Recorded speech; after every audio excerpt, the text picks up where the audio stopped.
it's such a good time to be alive with music because everything's at your fingertips.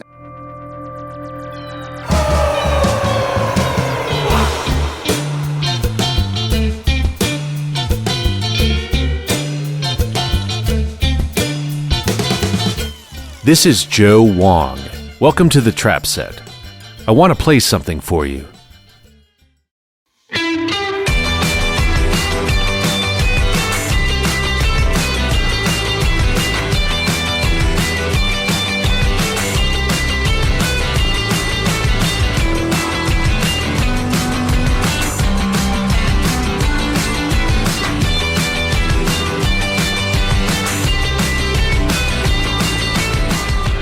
You're hearing Trash Bag Baby by SWMRS, featuring my guest, Joey Armstrong, on drums. Formed in Oakland in 2004, when its members were still in grade school, the band recently released its fourth album, Berkeley's on Fire. The son of Green Day's Billy Joe Armstrong, Joey has decades of musical experience that belie his relatively young age. As a drummer, his eclectic, inexhaustible musical intake has metabolized into a unique style that exists at the intersection of punk bombast and electronic precision. I spoke to Joey at Elektra Records headquarters in the Arts District of Los Angeles. And now my conversation with Joey Armstrong.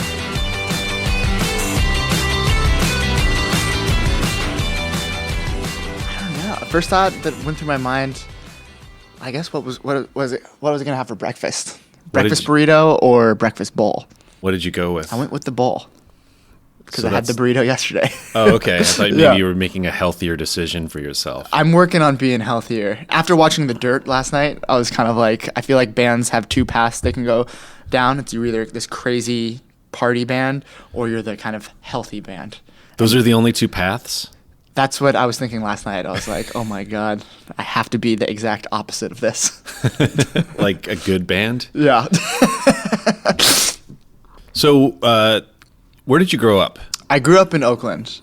And it was a couple years in Berkeley, a couple years in Oakland, and then a couple years in Piedmont, which is a smaller section of Oakland. What's the first thing that you can remember? The first thing I can remember is we built these forts in our backyard in Berkeley, and it was me, my brother, my uncle, and my dad, and every day we'd wake up and we'd see deer in our backyard, like hanging out in our fort. And I just always remember waking up and looking out in our yard and seeing like 5 to 10 deer back there. That seems pretty idyllic. Yeah, and then our bulldog would go out there and try to fight them, so it became a nightmare. What kind of music was on in your house when you were growing up? A lot of power pop and a lot of Brit pop, and then every morning we'd wake up to the Rolling Stones pretty much, and so that for me was kind of the Beatles, the Rolling Stones, and the Who were the three bands that kind of got me understanding music, I think. You're in a unique position because your father is a professional musician. Yeah. So in my experience interviewing people that have had professional musicians for parents, it can go one of two ways. Yeah. Either they resent their parent and the parent is fucked up and a bad parent and they become an IRS agent or something, or they get into music. Yeah. But I wonder if it was a challenge to kind of define yourself and to figure out, what kind of music spoke to you outside of your father's relationship to music. I think the part I'm really lucky to have was that my dad really pushed me to kind of study as much and different varieties of music as possible. So growing up, The Who were my favorite band, and I would watch The Amazing Journey, the documentary, like, pretty much every weekend. And then School of Rock came out, and then that got me into the Ramones. And then like the older I got, when I was in like middle school, I remember my dad showing me how to make mixtapes or CDs. And so every day before school, I was kind of looking up new music and stuff like that. And then got into high school, and he told me to join the jazz band and the symphonic band. And then I was doing like the musicals too. And that's the one thing I'm really fortunate for. Yeah, I was playing drums. In the musicals? Yeah, okay. I did 2 musicals, and it kind of wasn't for me, but doing Les Mis a couple nights a week was a little. You can't argue with the songwriting, though. I mean, no, definitely it's not. amazing And songwriting. it was really cool because my bandmates now actually were in it. So I was behind, I was in the pit playing the drum set, and then on stage were my bandmates. And Which characters were they playing? I just remember Max was. I can't remember the character's name. He was the master of the house, keeper of the keep. Oh yeah, yeah. And he still sings a lot of those songs now. But the part I'm really fortunate for is my dad really pushing me out to do all those things and explore music and have just an appreciation for all music. And that's something I don't think a lot of people realize is, just my dad has this like very vast knowledge of music. And so just kind of being a sponge my whole life has been what I've learned from that. So was there a point where you feel like your personal taste diverged from your parents? Yeah, I think probably recently, actually. I think I'm 20. I just turned 24. And I think my early 20, like 22, 23, a couple years ago, I really started listening to a lot of like programming. And so I got really into RZA and everything, like a lot of Wu-Tang Clan stuff, just for kind of the programming aspect. And I think it opened up doors for me in a recording world that I wasn't used to. Before, I was kind of recording everything live. And I think the last couple of years, I've really been exploring a lot with doing live drums and programming on top of that. Did you program the drums on your latest record? I recorded, how we did it, brief summary is we recorded everything on acoustic guitar. I went through and I had a couple different drum machines. I got the producer is this guy, Rich Costi, who's done a lot of great records, and he has a collection of amazing gear. And so I used like a couple different drum machines of his and then Fruity Loops, and I programmed a bunch of drums, and then I went back through with a kick, snare, and hi-hat and doubled everything. And then we spent a couple weeks just kind of skimming through and cutting out certain sounds and simplifying what we came up with. What was your mom's role in your development as a person? The way I describe my mom is she just wants to save the world. And that could mean opening up a chimp sanctuary in Atlanta, which she did. She got me really into NRDC, which is kind of helping like save the environment in ways of like not using so much plastic. And she's kind of really been the figure in me that's like just be a good person. And if not, and it's something that's really stuck with me. She's literally the sweetest person on earth, and I'm very lucky to have her. Can you remember the first time you played drums? Yeah, I was really young. When my dad would go on tour, we'd get concert videos, or we'd turn on MTV when they were playing music videos all the time, and I would set up this little tiny drum set in front of the TV, and I would play along to music videos or live shows of Green Day. So you were born in 94? 95. 95. Yeah. Okay, so that's right when they were kind of hitting their commercial apex as a band. So they must have been gone a lot. Yeah, I mean, I traveled a lot. The first time I left the country, I was 6 months old, and I would go on tour pretty often, and that's like some of my earliest memories are being at shows, being side stage, covering my ears because it was so loud. Did you ever find it like boring? No, I knew that I wanted to do that.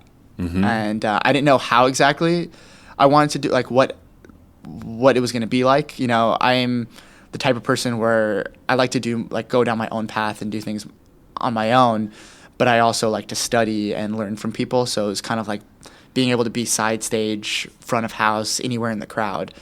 It was kind of like a lesson every single night. So what about the drums drew you in versus any other instrument? It was just always there. I don't know. It didn't feel like I had a choice. It was just kind of like there's a drum set and we had drumsticks always at the house, and that's what I just kind of fixated on constantly. I would imagine there were guitars at the house and maybe a piano too. Yeah, but for some reason it was just the drum set. And then really what happened is when I changed schools in 4th grade, I was the new kid at the school. I was kind of having a hard time like adapting to going to like a smaller private school. And I had this principal. Had you been at a public school and then you switched to private? I was at a Montessori school in Berkeley, and then I changed to a private school in Oakland. And the principal was noticing I was kind of having a hard time adjusting, and he decided to do this thing called Lower School Rock Band, and it was all kids who were 5th grade or younger, and every day at lunch we'd meet up and we'd cover different songs. And then that's what kind of got me interacting with a bunch of kids and opened up like a lot of friendships. So tell me about how School of Rock changed your life. So my bandmates and I, two of them I've known since I was 3 years old. Our moms were pregnant at the same time with our little brothers.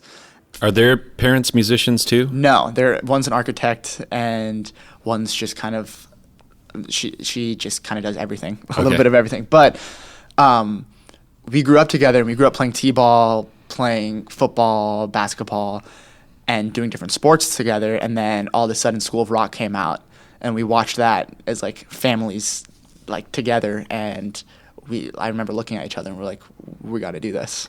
But you'd already seen rock bands live so many times. Was it empowering to see kids playing exactly. music? Yeah, it was like, that's what adults do.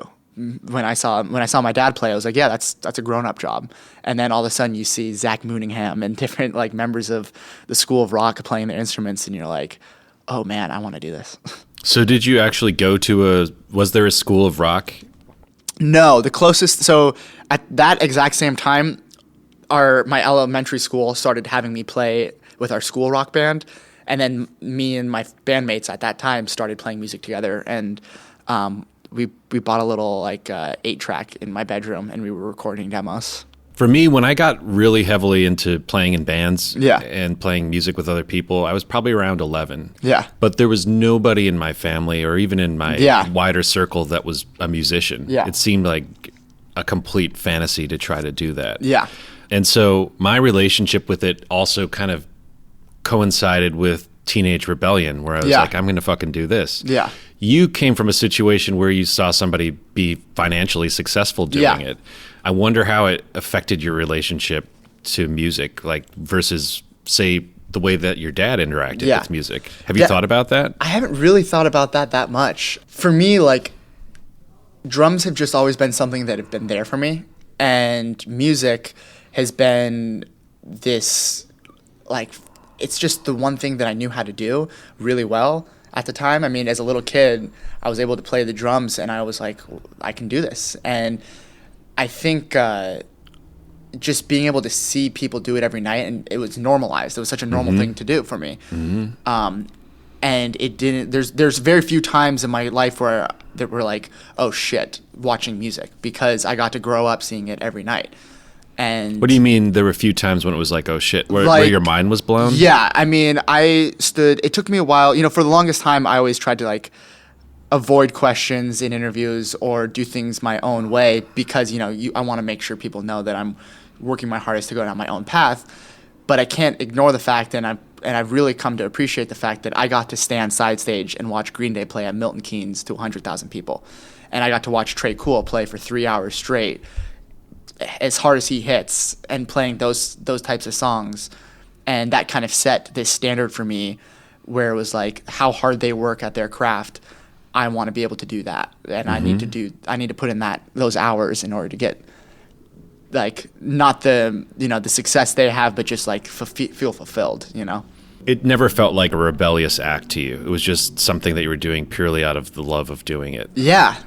So how do you rebel against your parents when they're a rock star? I think for me it was sports. I mean, I love sports, and my dad loves sports too, but I feel like it was more rebelling against what people thought. When I love being the type of person, and where it's like, so many times people try to put me in this box where it's like, you're from a punk rock background, a rock background, but I'm going to put a bunch of electronic stuff on our record. I love playing basketball probably equally as much as I love playing drums. I follow sports more than I follow bands. And that's, it's like when you're told to like dye your hair crazy colors, wear certain clothes, I like to wear bright colored clothing and like just go down my own route and be my own person. And that's something I'm slowly starting to like still figure out what I like. You mean just musically or just in life-wise? Yeah, life-wise. You have certain expectations when you're like someone's son who has done something so specific and on such a major scale. And so for me, it's like figuring out who I am just kind of all around as a person and my rebellious side is the sports and the brightness. Jocking it up. Yeah, like a lot of people are like, yeah, exactly. I did some touring with a band from the Pacific Northwest called Pierced Arrows. Okay. They were also Dead Moon before that. It was a husband and a wife, and they were super DIY. Yeah. They took it to the extent that they even cut their own vinyl. Like they had a lathe. But they were really rad. And I remember we were in like Idaho, and their son came out to the show, and he was an IRS agent. That's so funny. It's like he went the polar opposite way. Yeah. Seemingly. Drums have been, so my great-grandpa was a drummer, my grandpa was a drummer, my uncle's a drummer, and then obviously my dad, my dad's a great drummer. And so I think it's just kind of, my family has such an appreciation for the arts in general. And so growing up, it was kind of like the best way to go about what you do is just full on and full steam. So it's kind of like once I figured out I loved drums, I'm going to hone in on that and attack it full. Did you have a relationship with your grandparents that played? No. So my grandpa died when my dad was 12. Okay. Or 7. I can't remember. But so I didn't. But my uncle plays drums, and I have a relationship with him. So it was kind of just a family thing. You said earlier that in addition to just pursuing drumming, you really wanted to study it. Yeah. So how did you do that? Who did you work with? Yeah. So for me, like, I'm not...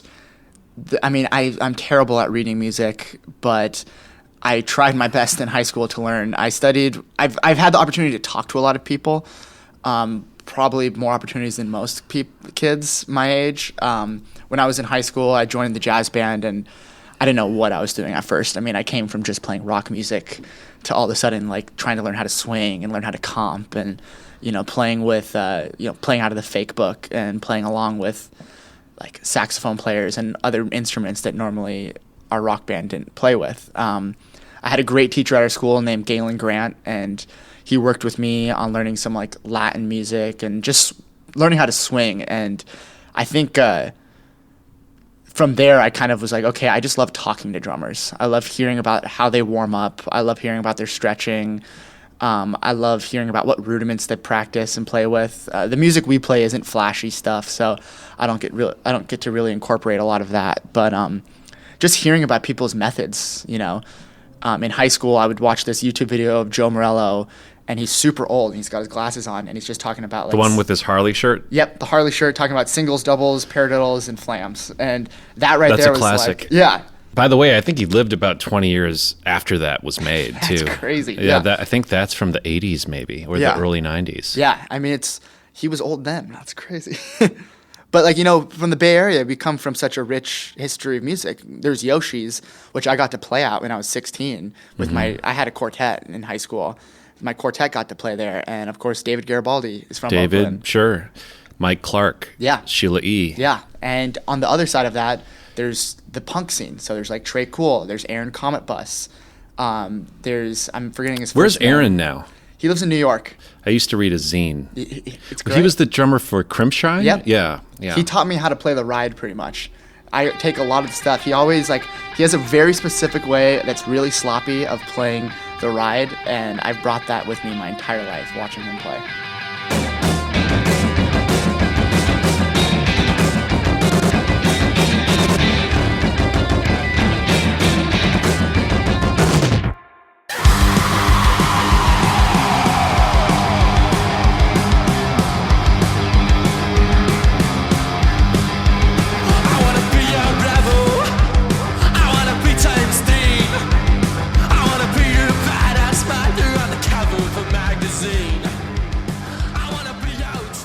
Did you go to Gilman Street much when you were a kid? I played there a bunch. We started playing there almost like once a month. When you were in high school? Yeah. So my first show there I was 14, which is crazy. It's a good place to play when you're 14, especially. We started touring when I was 14. So I was touring in a van, we all would pile in like one Motel 6. Who would drive? We hired this guy, and he's one of my music mentors. His name's Dan Kelly. And he does sound for like the Aquabats, and he's worked with like Rise Against and the Vandals. He's their front of house. Okay. Yeah. So earlier you mentioned that there have only been a few times when you've had your mind completely blown watching music. Yeah. Can you think of some of them? Yeah, so the first one was Milton Keynes. A lot of them have to do with my family, just because it's such a family affair. You know, it's my brother's my best friend. He's a couple years younger than me. He plays in my band, and touring with my dad, sharing that with him, has been our entire life. I think one time what was crazy was seeing my dad get inducted into the Rock and Roll Hall of Fame, and standing on stage and watching Trey and Ringo Starr play drums at the same time. That to me was like Ringo Starr is my favorite drummer of all time, so that was kind of like a what the fuck moment. Have you met him? I didn't meet him, but I got a pair of his sticks. What about Zach? I've never met Zach either. I know. He seems like a good convergence of things that you like. Zach was one of my... I used to play his signature sticks when I was in elementary school. Did you ever see The Who with him? No. No. Yeah. But my first shows obviously were Green Day, but then my first show going to like outside of a family event was Van Halen. And then my second show was the Jonas Brothers. So that's the generation I come from. Wait, so then who else blew your mind? I think, when I went to a jazz fest when I was a freshman in high school. And I knew nothing about jazz, but I was in the symphonic band at the time, and the competitions were going at the same time. So it was a competition in New Orleans, and we got to go to Jazz Fest in New Orleans, and I saw Brian Blade play with Wayne Shorter. Mm-hmm. And seeing how he attacked the drums, I had this stereotype in my head of what a jazz drummer was when I was 14 years old, and it was kind of very quiet in the pocket behind everyone. But when I saw Brian Blade, he stole the show. Oh, he's the best. It was unreal. And then finding out he played on a record I love by Norah Jones is just like... Yeah, I would say he's the best drummer out there right now. Yeah, that's fair to say. And as far as the people that have been on this show, he's one of the most inspiring. I mean, when you're with him, you really just... Oh, I've saved videos off of YouTube of just him speaking. I mean, the way he talks about music and pop music is something that is across the board and everyone needs to listen to. I'm pretty sure I've reposted some on my Instagram just because there's stuff he says that my peers need to listen to and understand. And it was just amazing to see him. I've never seen someone attack the drums like him and get the sound he gets out of cymbals and toms while yelling also at the same time. Well, when you're playing live, what's your goal? My goal is to be solid. That's just, my dad has instilled one thing in me, and it's choose your moments. I know so many drummers, and it drives me crazy, who just fill space with insane. I mean, right now we live in this time where you can scroll through Instagram and see drummers who I'm like, oh my God, they're so much better than me. I mean, these crazy What do you mean by better, though? Better meaning faster at gospel chops. But is that better? I think, no, it's not better. I mean, I think what I do, I love what I do and the way I play drums. And I see people, a lot of young people go two routes. And I'm sure, I mean, that's also very generalizing. But the two types of drummers I see right now are insane, gospel drummers and people who fill a lot of space with a lot of extra notes. And then there's a lot of young guys who are just kind of playing, I think, just solid, just... There's this drummer, his name's Jim Reed, and he plays with Rex Orange County. And I watched him, and I was like, this is how drums are supposed to be played in my mind. I think the challenge when you're playing, solid is to figure out a way to be yourself within that, so that if you're playing the simplest beat, people will be able to know that it's you. Yeah. And for me, there's small little things that I do that have been inspired by different drummers, playing the hi-hats, the way you play a hi-hat is really important to me. And what I mean by that is just the different accents you put on them. I mean, you could play a basic rock beat and it'll sound like shit, or you can play a basic rock beat and add certain flair to it and it'll sound super unique. Topper Heaton from The Clash was an expert at playing the hi-hats, I think. And that's one thing that I've tried to incorporate more into my playing is just how do I make the hi-hats sound unique to me without trying to sound unique to me, if that makes sense. I mean, it's kind of one of the only places where you can do something different if you're just locking into a pretty simple beat. Yeah, totally. But then it's also where are you placing the bass drum and the snare drum and that kind of thing. And I think I'm a huge Questlove fan. I read his book, and I read one of his books, and I've watched a lot of videos, and he shows just how important it is to keep a groove and be solid and almost sound like a drum machine. And for me, on our new record, since we use so many drum machines, this new cycle of touring, I've really tried to kind of keep it very simple and very just a strong, pushing, pulsing beat. And that's something, we have really good guitar players in my band that are very musical. And for me, it's kind of like being a solid cog in the machine instead of drawing the attention. And I know I'm doing my job right when I can look in the crowd and see people dance. For me, our music's all about movement and people dancing to it. How much thinking do you do when you're playing? It depends. Sometimes, like, we just played our biggest show to date in London, and it was our biggest headline show. And I was thinking, like, a show like that, I'm just kind of, I see red. I see red. I can't really remember it. But in a good way? In a great way. Yeah. It's something where you're just like so happy and you can't believe what you're doing brought you to a place like London. I mean, still, as spoiled as I've been with traveling my entire life, I still get blown away when all of a sudden I'm playing with my band in Japan or playing with my band in Italy and seeing the world. And, I'm extremely grateful and thankful. Yeah. How do you differentiate between being spoiled and being privileged, but being aware of your privilege? I think, I know a lot of people who I think taking advantage of your situation in a respectful way.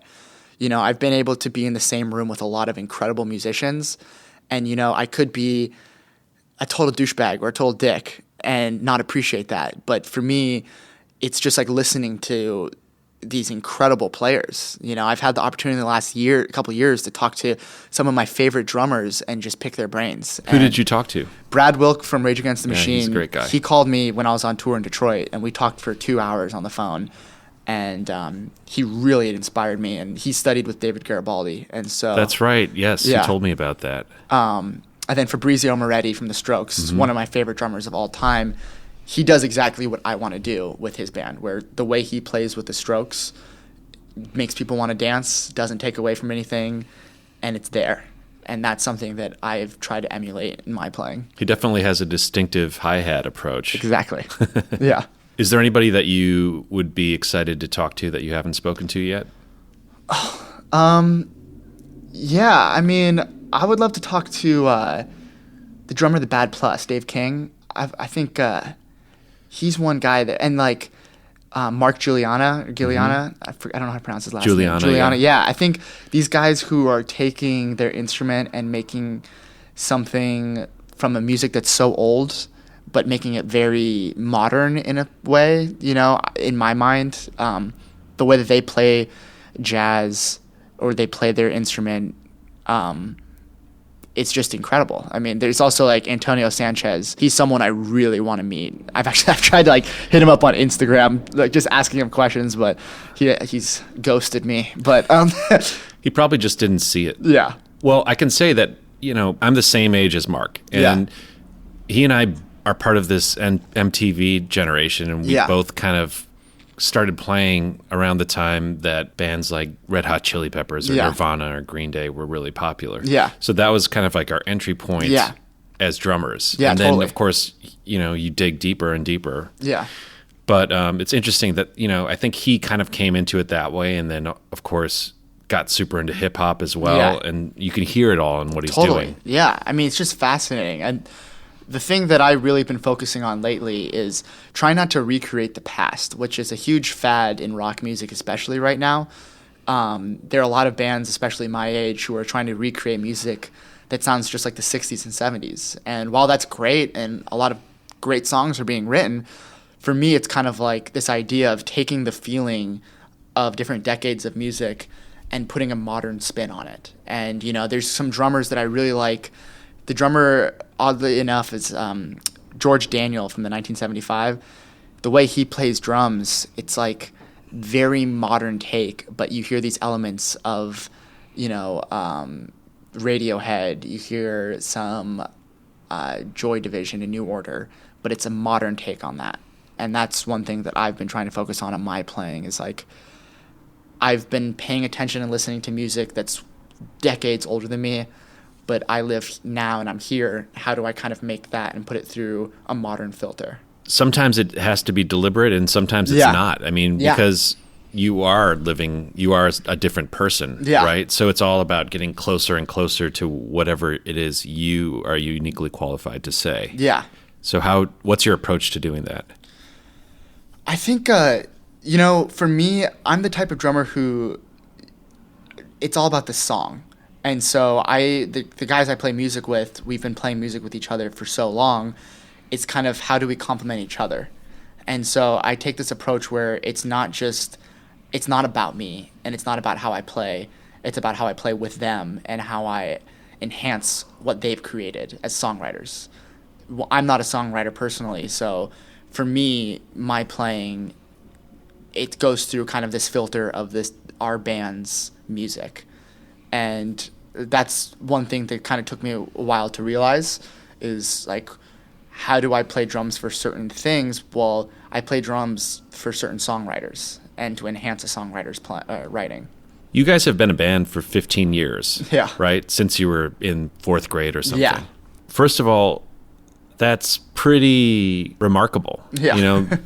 For people to remain friends and to work in a collaborative setting for that long. Never mind that you've started when you were little kids and went through, adolescence together and now you're adults. What is the creative dynamic like? Yeah, I mean, so we're pretty much, the three of us are pretty much brothers. And then Seb, who's the bass player of our band, he joined because he was in our he was in a quartet with me. He played saxophone. And then when he went to college, I bought him a bass. And I said, learn how to play the bass so you can play in our band. But for us, the dynamic is, it's just kind of, everything came so natural from the beginning. And so it's just kind of like gut feeling. That's how we go about everything. And, since we're brothers, we're very honest with each other. And that can be brutal. And that sometimes, will get in the way of the creative aspect. But how we record and how we write music is it kind of goes through different filters. And we have an appreciation for what everyone brings to the table. I know that Max and Cole are incredible songwriters, and they really love melody. And for me, then it comes to me, which I love structuring songs, and I love kind of the same way I kind of work on the business side of our band, the structure really matters to me. And so it goes through that filter, and then I start adding drums to it, and then we bring in a bass. So it's kind of like, there was a moment in time where, of course, we're going to butt heads over whatever, but once you have an appreciation for what each other brings to the table, that's something that kind of made everything a lot easier. So you said that you are the person in charge of the business of the band. Different parts. The same way that we work on music is the same way we work on business, where different members have different roles in the business side. What's your role in the business side? I love booking shows. We have 2 great, badass booking agents, and I love working hand in hand with them. I also love, we put a festival together every year in Oakland of bands that we love, and we headline it. And so for me, it's just kind of about curating festivals and putting together tours. And my whole thing is it might come off ageist, but I just love the youth right now. I think in our society, young people have this just kind of right hand punch that's going through the industry as well as just everything going around in the world. And so for me to find different bands and have the opportunity to give them a platform playing with us or releasing records with us is something that's really important. Do you have a label too? Kind of. We're working on it. So we're signed to Elektra Records. Right. We're here at the Elektra office. Yeah. Famous Motley Crue record label. But is this your first album with Elektra? Yes. Yeah, this is our first album. We put our last album out ourselves. Mm-hmm. And so we put it under this name, Uncool Records. And so right now, Uncool Records is a name. We release vinyl for different bands. We're working on kind of making it more and more of a label. It's definitely a long-term plan, so we're not in a rush to get it done. But we just like having an outlet to support young musicians, We're young ourselves, but there are people who are killing it who are 16, 17, 18 years old. There's a band called Destroy Boys. They're amazing. It's 3 girls up front, guy on the drums. They're 18-year-old girls, and they're just badass. I mean, heavy music. They sound more like Rage Against the Machine than anything else. And they're from the Bay Area. They're our little siblings band that I always talk about. and they're the ones that I think like if people want to go to a show and just like dance hard and have a good time in a safe space, then they're the band to supply that for you.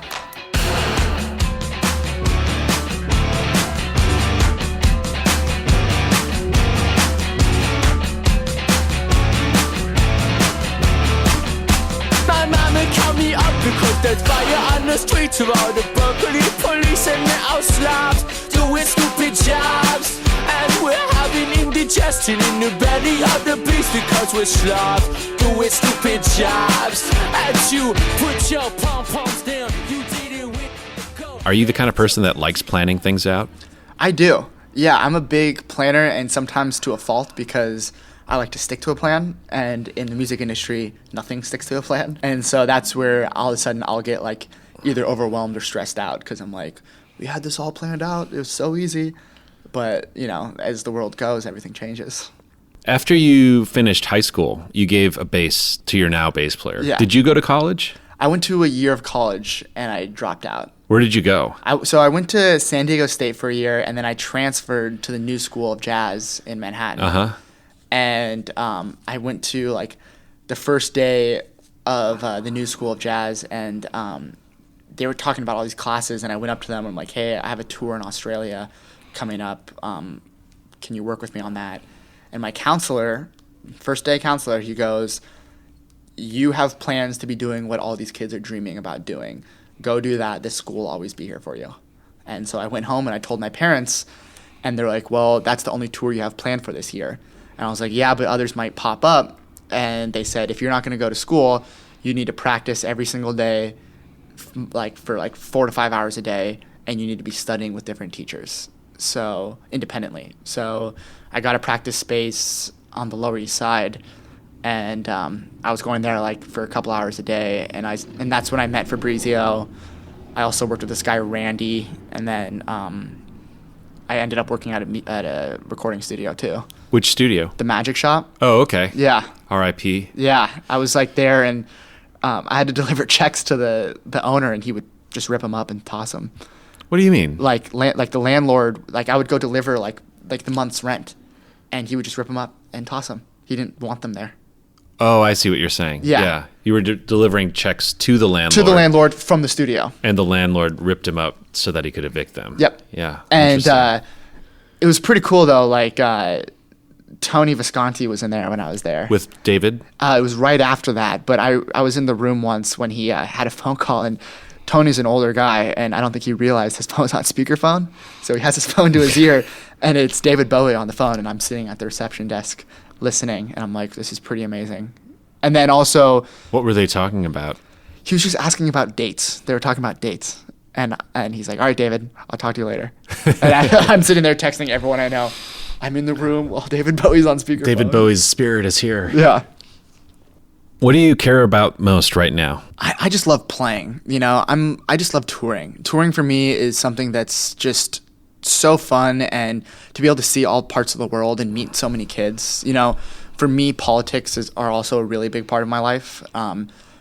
I am a strong believer in using my platform to share things that I believe are the right thing. So being able to tour America right now is actually really exciting because there are a lot of really cool young movements going around.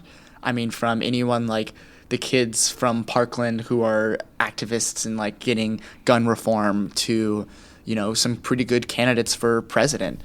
And to be able to travel around the country and get a vibe of what's going on. The last time I did a really big U.S. tour was 2016 during the election, and that was depressing. So now I'm excited and inspired and ready to go. One of my favorite podcasts you've done is with Michael Shreve. Oh, yeah. Yeah.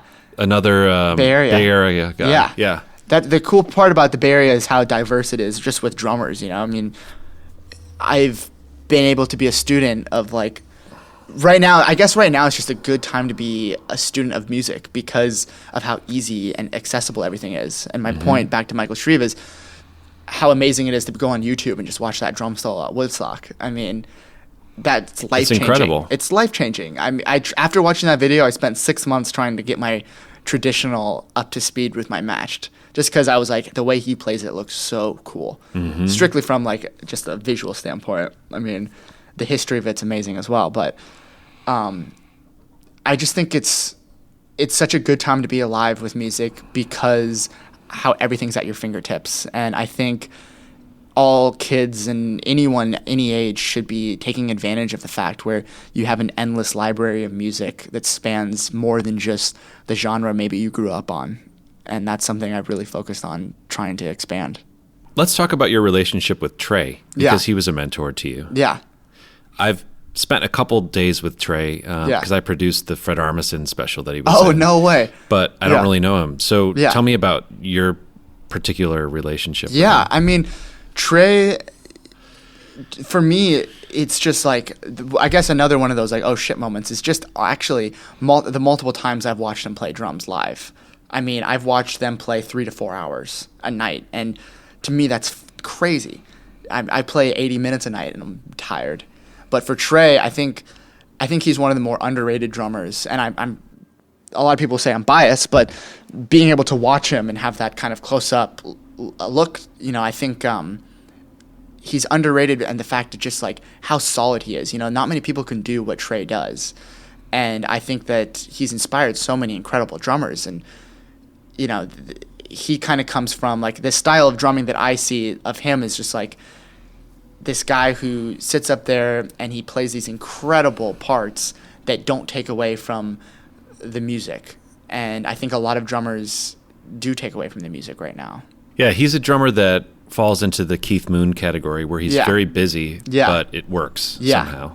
Yeah, and it's hard because the drummers who try to emulate what Keith Moon does, usually it doesn't work out well for you, From what we've discussed so far, you seem like a pretty well-adjusted, happy person. But is there anything that you worry about? Definitely. I used to put so much pressure on every show. And I think that might have to do with the fact that, I hold people who I work with and I hold people who I play with to a really high standard. And it's because I set a standard for myself, and I think that's from coming up watching a band who holds themselves to a high standard and who met that standard and who constantly like succeed and achieve like extreme success and push their standard. For me, like I tried to hold people like to this level, and I think that kind of is stressful or has been in the past. But recently, I don't know, I've tried to like take a little pressure and stress off of music, because at the end of the day, I've been saying this a lot recently, I think with everything going on in the world right now, to be able to play music is a privilege. And so for me to have a career and, be able to do what I love and make a living is something for me that, people are having such a hard time making a living doing stuff that they don't want to do. And so I'm extremely fortunate, and I've been my entire life. And so it's like, it's a give and take of like managing the pressures and stress of being a musician, and then also realizing that there's so much more to the world out there, that music should just be this happy place that you can come back to and release stuff into. Are you proud of your music? Yeah. And when you hear yourself playing back, are you judging yourself? 100%. Every time. Yeah. Does it take away the fun? I hate listening back and like watching myself play. I hate photos of myself playing. I don't know. It's hard to like. What about when you're listening to a record? When I'm listening to a record, this last record we came out with is the first record where I can listen front to back and be like, I said everything I wanted to say. Okay. In the past, I've been making records since I was 10. Yeah. And listening back to those, there's so many times I'm like, why did I do that? Why did I play like that? You mentioned that you're holding yourself to a high standard because you've seen a band that achieved extreme success. Yeah. What is your version of success, personally, for yourself? My personal success is just being able to continue to make music that I'm proud of. And I know that's probably like the cliche and like emotional. Well, it's also really hard. It's really to make music that you're proud of. It is hard, but if you put in the time and the work, then you should be proud of what you do. There was a couple years like after I graduated high school where I was really like, I need to work on my rudiments every single day. And I was practicing so hard, and I was beating myself up over it. And I was making videos of myself practicing and then critiquing it afterwards. And it got to a point where I was like, this isn't why I play drums. I play drums because, one, I have so much fun, and two, I think playing drums is the coolest fucking thing you can do. And so for me, finding success is just, if you put in the work and you study and you reach out to people. I think that's a really big thing, is reaching out to other musicians. I mean, you don't need to sit down and have a lesson with them, but talking to anyone who plays any instrument at a level that you think is impressive, that's something that's important. If you were to guest host an episode of this show, who would you want to have as your guest? I would want to bring on 2 people. I think having a group would be great. I think having I think Brad Wilk. I mean, I'm sure you've had him on, and he's an incredible guy. But I think the way he talks about music is really important. I would bring him on, and then I would bring I don't know, Tony Allen. When we made our record, Tony Allen was definitely a big influence on me, because he keeps things so simple, but it's also very interesting stuff. The Afrobeat itself, to me, is a simple beat. A lot of nuance. Definitely. It's the way Questlove made this video of him playing an Afrobeat, and I was just like, it's so simple, but it sounds so good. But it's simple in the way where very few people could play it the way that he plays it. But the way he plays it makes it just look so, it's mixed. Have you seen him live? No. He makes it look so easy. Yeah. I've watched a lot of YouTube videos of Fela Kuti. And the stuff he does with Damon Albarn. Sure. Who's Blur is one of my favorite bands of all time. Dave Rowntree, that guy's a player too. Well, thanks so much for doing the show, Joey. Yeah, thank you so much, man. The Trap Set is produced by me, Joe Wong, along with Chris Karwowski, who also edits the program. Follow us on Twitter, Instagram, and Facebook at The Trap Set, and visit our website, thetrapset.net, to subscribe to our show for free. If you enjoyed what you heard today, please donate to our show. If you can't afford to donate, please tell a friend and give us a good rating on iTunes. Send your feedback and guest requests to thetrapset@gmail.com.